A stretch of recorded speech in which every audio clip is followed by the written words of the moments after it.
Hey, what's up guys? So ayan, this is how RKRK Rocket 5 looks like. So this is the internals. Ayan, so medyo malinis pa kaso ayaw na mag-power on.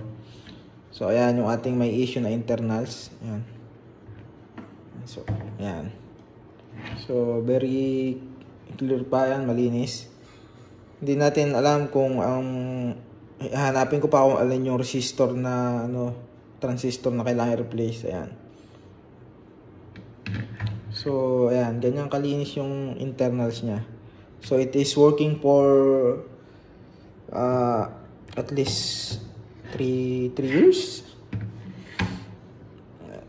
Let me flip it up. Ayan. So ayan, may plastic pa. So ayan yung ating KRK Rocket 5. Ayan yung internals niya. Very clean.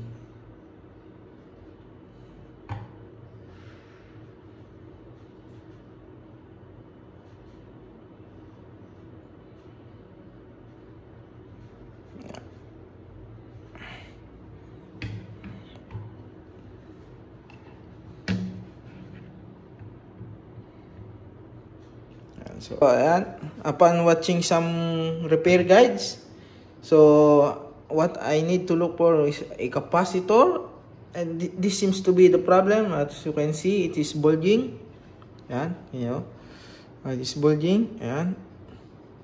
So as you can see, this other capacitor is looking normal, but this one, ayan, it's clearly bulging. How to focus? Ayan, kita nyo naman. So we'll be going to replace this one. It is a 1000 microfarad. So I need to buy a replacement. Ayan.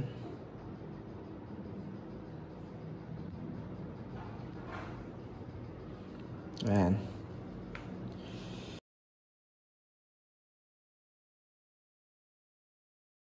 Hey, what's up guys? So ayan yung ating soldering station sa inyo, galing sa Inco. So ito na yung live review.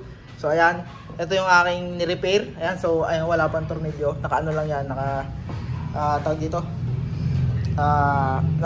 Yung screw lang na para lang hindi siya matumba doon. Hindi pa yan nakalock.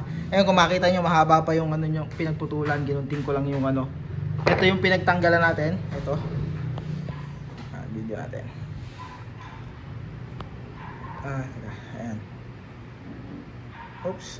So ito yung So ito yung pinagtanggalan natin. Ayaw niya mag-focus, mga lodi. Ayan yung lumobo na capacitor. Ayan. Shit. Ba't ganun ayaw pumukos nito?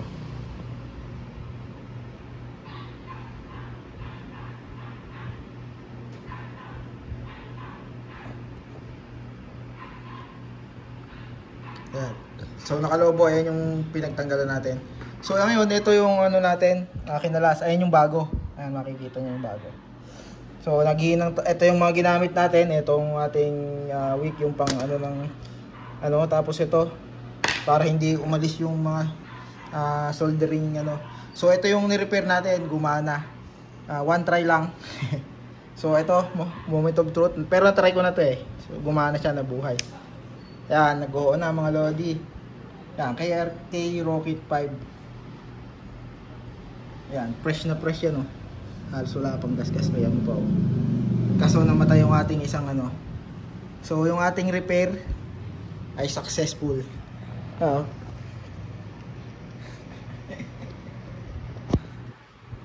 Kudos sa ating kape. Bloopers. So ito ulit yung ating review ng ating Inco. Ayan. Pwede mo siyang i-set ganyan. So magbibilang lang siya ng ayan.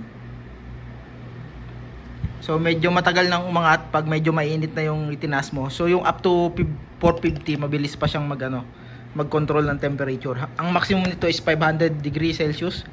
Ayan.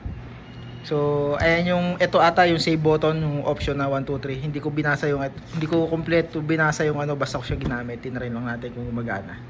So ayan yung ating natapos. Ito yung ating KRK Rocket 5. Ayan So Assemble ko na to at tatry ko dun sa loob kung gumagana. Ayan, yung ating KRK Rocket 5. Ayan. So, hindi ko na to gagalawin to ano, kasi mababago yung settings ko. Pero, ayun yung ating control. Ayan. Okay, mani popcorn. Ni-repair natin, ayan. Medyo hindi siya pulido, ayan kung makikita nyo. Ano yan? Hindi ko may focus yung camera eh. Pero okay naman kasi working yung ating ginawa. Ito yung ating ilalim ng... Ay! Shit! May ground.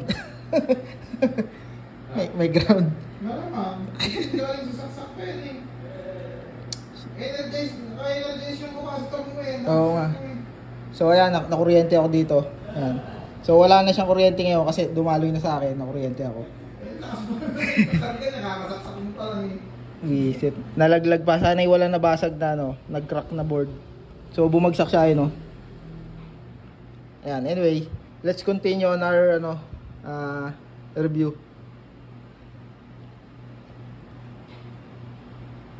So ito yung ating repair. Ayan. Hindi ko nalalagyan ng rubber kasi wala na tayong pa rubber.